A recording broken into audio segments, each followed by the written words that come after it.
Bom, o assunto trabalhado vai ser América Latina, lutas pela emancipação política, nessa aula de hoje. Nós sabemos que, a partir do século XVIII, começaram diversas revoluções, tanto sociais quanto políticas, em toda a Europa.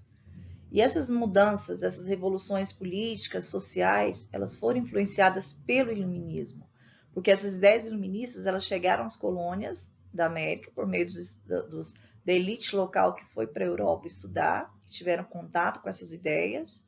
Isso vai inspirar tanto a Conjuração Baiana, a Mineira e todo esse processo de libertação dessas colônias inglesas na América, né? E também na América Espanhola. Tudo isso graças à influência do iluminismo, que vai dar força para isso, e a gente vai entender todo o processo, passo a passo, desse processo de emancipação. Esse conteúdo ele está no capítulo 7, na página 28 da apostila volume 2, para vocês estarem acompanhando. Ou seja, todos os bens que eram extraídos nessa colônia, que eram fabricados lá, deveria ser comercializado com a metrópole. Então, a metrópole tinha total monopólio sobre esse comércio local, né? E, além do mais, era a metrópole que só poderia vender para a metrópole, e era ela que determinava o valor que seria pago para essas mercadorias, né? Então, isso causava insatisfação nos crioulos, essa dominação econômica do comércio ali, esse monopólio do comércio que a colônia tinha, né, que ser submetida à metrópole, e também os crioulos, que tinham uma posição social importante na colônia, eles queriam cargos administrativos na colônia. E esses cargos administrativos acabavam ficando destinados somente àqueles que nasceram lá na Espanha. Então, os descendentes espanhóis nascidos na colônia, eles não tinham nenhum privilégio político ali na região. Então, em virtude dessas situações, em relação ao monopólio do comércio, eles exigiam a participação política e administrativa na colônia, né? Então, ali estava formado, pronto para uma rebelião que seria inevitável. E aí os grupos menos favorecidos, né, os pobres, a camada pobre, também vai se rebelar e vai querer ali participar desse conflito. Então, essa independência da América Espanhola, ela está relacionada a todas essas transformações que ocorreram, a essa nova classe social que surgiu na colônia. Esse processo de independência também está relacionado à independência das colônias inglesas na América do Norte, que vai influenciá-los nisso. Eles pensaram, se a América do Norte, as 13 colônias, conquistaram a independência, nós também conquistamos. Outro ponto, a Revolução Industrial. Então, ela vai trazer nova mentalidade, esse crescimento industrial que estava acontecendo nos países da Europa. Eles pensavam, não, nós também temos que desenvolver a indústria aqui na América. Só que para isso, para que houvesse esse desenvolvimento industrial, a gente tem que se livrar da metrópole. Outro ponto, o iluminismo, como eu já havia mencionado, as ideias iluministas que chegaram na América, que vai influenciar. E outro ponto, a Revolução Francesa, né? Eles conseguiram se libertar lá do rei, derrubar o rei. Então eles pensavam, então eram pontos de inspiração para que as colônias espanholas tivessem coragem de dar início também a um processo de emancipação, de libertação. Os Bourbons, eles vencem, né? E Filipe V, ele passa a governar a Espanha e promove uma reforma, chamadas de reformas borbônicas. E o objetivo principal dessas reformas era reorganizar o Estado, a economia, e ele baseou em princípios iluministas. Então, ele tinha essa visão em relação a isso. E ele tomou algumas medidas. E entre elas, nós temos aumento dos impostos das colônias, é outro ponto que ele fez, ele vai aumentar a cobrança de impostos dessas colônias. Ele aumenta a fiscalização sobre todas as riquezas que eram produzidas na colônia. Ele libera o comércio entre as colônias, não com outros países, mas entre elas, poderiam ter liberdade ali econômica entre elas. Mas ele proíbe a produção de manufatura.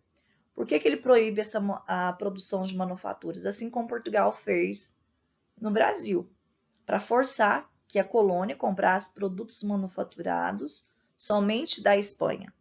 Então, essas foram algumas normas aplicadas pelo novo rei da Espanha, que aí vai desagradar ainda mais. Então, os crioulos vão, a partir daí, se reorganizar para que houvesse um processo de emancipação em relação a essa colônia, essa metrópole, por conta da insatisfação local. Todo esse processo de independência na América Hispânica, que é a América Espanhola, ele está diretamente relacionado com a saída de Fernando VII, em 1808, quando as tropas francesas elas ocupam a Espanha e o rei tem que sair. Então, Napoleão Bonaparte ele nomeia seu irmão, José Bonaparte, como novo rei da Espanha. Então, isso vai desencadear uma forte reação nas colônias. Bom, eles viram ali uma esperança, já que o governo espanhol mudou, né? Eles vão ter que começar ali a formar juntas governativas. E o objetivo dessas juntas governativas é com caráter separatistas, ou seja, se separar da metrópole, liderada ali pelos crioulos. Lembrando que os crioulos são descendentes de espanhóis nascidos na colônia. Então, começa um processo separatista iniciado pelos crioulos, que é a elite local. Então, eles vão ter ali a ajuda da população pobre, mas quem vai liderar os ideais principais serão os crioulos. Antes desses movimentos separatistas, também ocorreram algumas revoltas coloniais contra o domínio espanhol. Então, antes mesmo da tentativa de separação da metrópole, houve revoltas coloniais ali. E a gente destaca uma delas, é a revolta dos índios do Peru, que foi liderada aí por Tupac Amaru, tem a foto dele aí, a pintura do rosto dele. Entre outros precursores ali da independência das colônias hispânicas, nós temos também Francisco Miranda. Ele também vai planejar a independência da Venezuela, só que fracassou. Então, a gente percebe que esses movimentos separatistas estão em vários pontos da América Espanhola, não está localizado em um único ponto. Então, a insatisfação é geral, devido a essas cobranças de impostos, devido a esse controle da metrópole sobre as colônias em relação ao comércio, e a elite ali se sentiu incomodada. E com a crise econômica da Espanha, ela vai intensificar a cobrança de impostos nas suas colônias para poder solucionar o problema. Mas aí, quando a Espanha ela é tomada por Napoleão Bonaparte, aí as colônias viram ali uma chance de tentar esse processo de separação, de emancipação. E nós temos ali a independência da nova colônia. Essa primeira tentativa de emancipação, de libertação, de independência, vai ocorrer no México em 1810, sob a liderança do padre Miguel Hidalgo. No ano de 1820, eles decretam o Plano Iguala. Esse Plano Iguala ele foi baseado na Constituição Liberal de Cádiz e cria ali uma monarquia católica constitucional com o rei espanhol.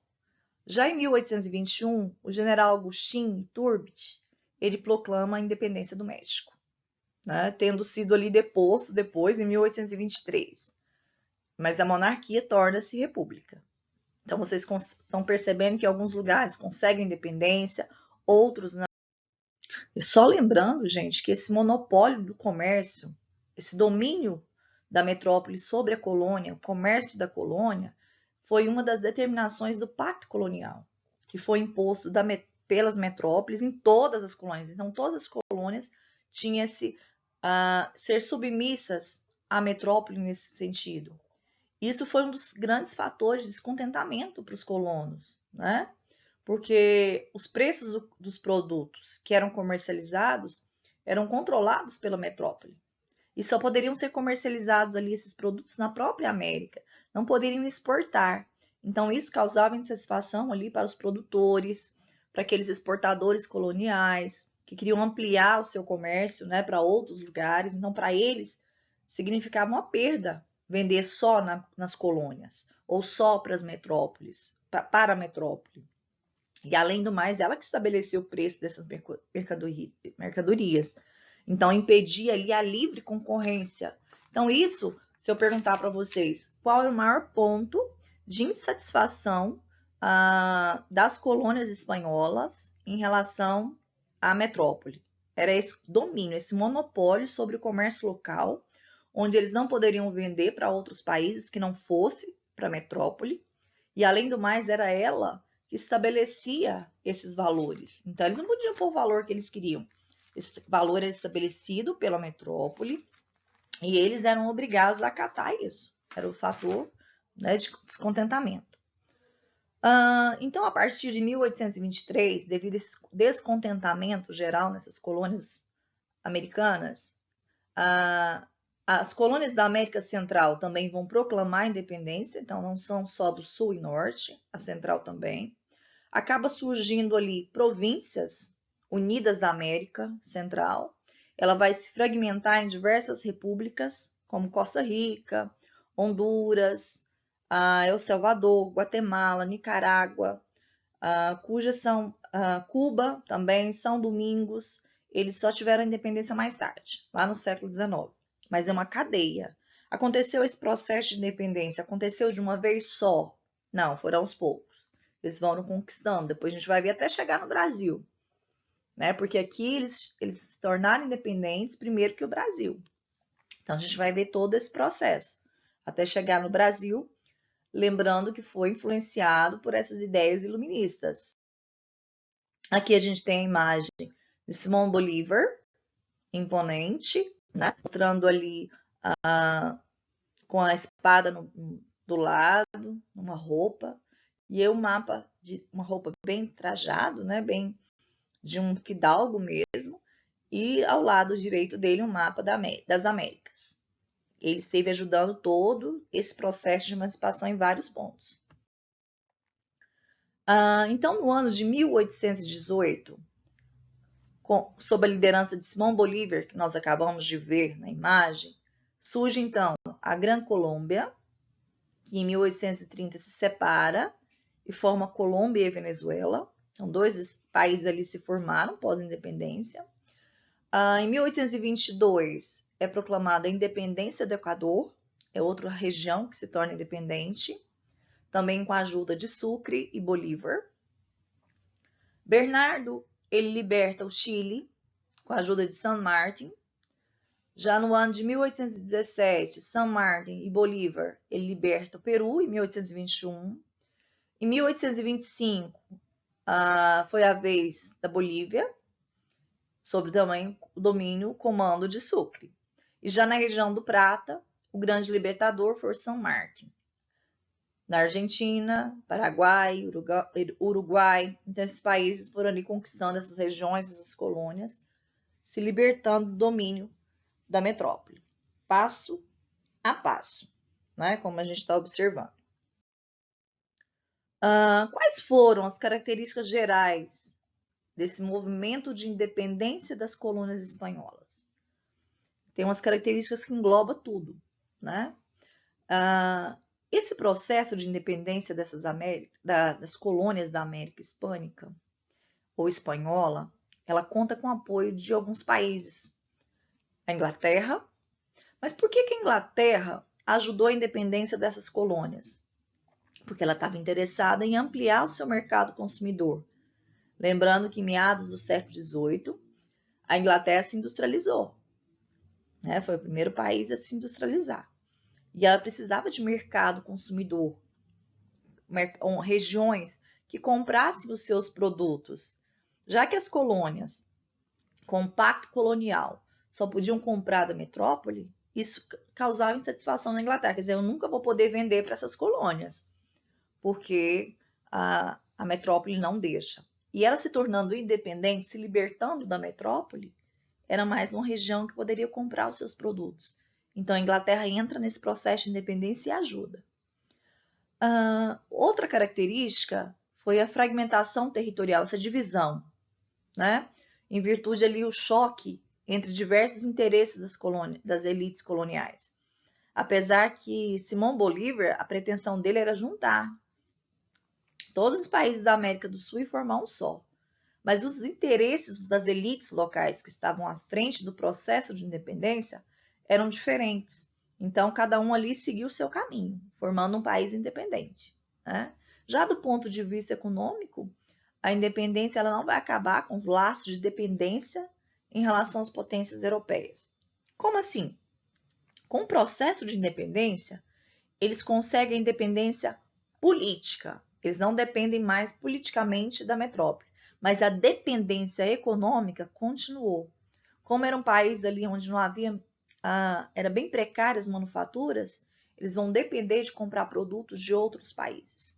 Então, o processo de independência deu, de certa forma, uma independência política, mas não deu uma independência econômica. Eles continuaram dependendo de grandes potências europeias, principalmente a Inglaterra, com empréstimos, com produtos manufaturados, industrializados, né?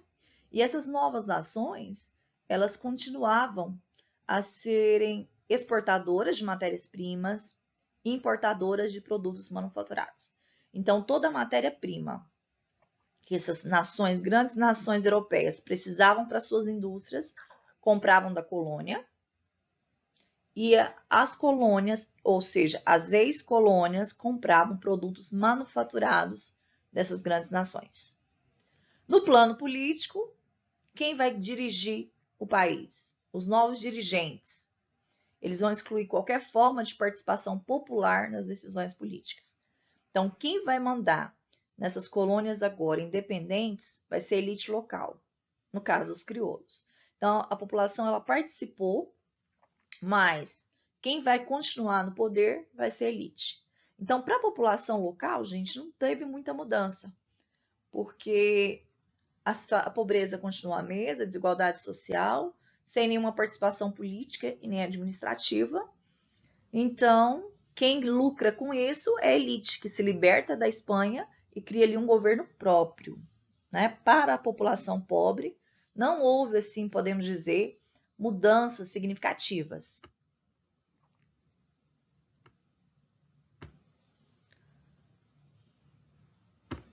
Foi, então, o caudilismo, o surgimento do caudilismo. Então, a gente vai entender o que foi isso, esse caudilismo. O caudilho, ele era um chefe político local, ele era um grande proprietário de terra, procurava ali manter as mesmas estruturas sociais, econômicas que foram herdadas lá no período colonial, em que a colônia ainda estava sob o domínio da metrópole, e ele foi responsável também pela grande estabilidade na formação dos estados nacionais. Por quê? O caudilismo ele vai contribuir para essa fragmentação política e territorial da América Hispânica. Ele não queria que se juntasse, ele queria também essa fragmentação, então ele vai estar à frente dessa ajuda.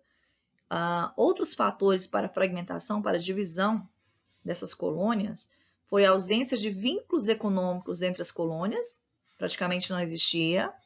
As atividades econômicas, elas sempre foram voltadas para atender os interesses do mercado externo, então elas não tinham ligação econômica entre si, isso dificultava ainda mais juntá-las, porque cada uma ali, como se cada uma já tivesse construído sua própria vida, independente uma das outras. Então não funcionaria essa união, essa unificação de todas as colônias da América do Sul.